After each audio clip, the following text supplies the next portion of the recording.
I've talked with both you and your opponent on a multitude of issues, and to be candid, you both are pretty similar on things. You both support Medicare for all. You're both opposed to Donald Trump's immigration policies. You both want to raise the minimum wage. So when I ask her supporters, and by her I mean Cori Bush, what is the main difference? They point to the fact that you've taken political action committee contributions. I want you to address that because that seems to be the cause du jour among the quote progressive movement.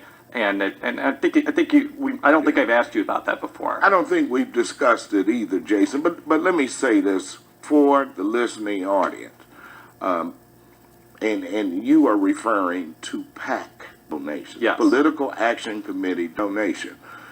Just for edification, political action committees are made up of employee groups.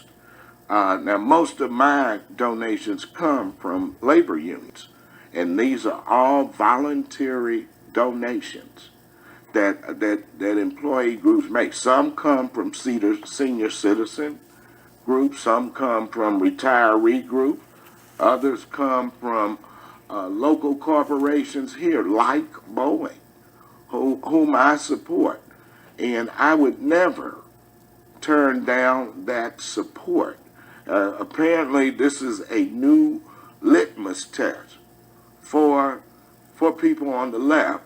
I am not willing to play that game because I believe in federal election law, and it should matter. And I believe in adequate reporting and transparency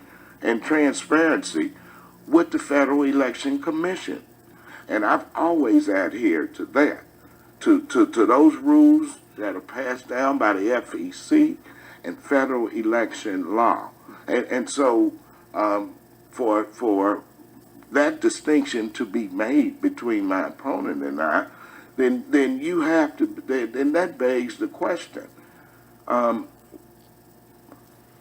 have fully disclosed what my expenditures go to, how I derive my money, but yet some of my opponents are involved with dark money groups like Justice Democrats and Brand New Congress, who are not fully accounting for those expenditures. Well, let's talk about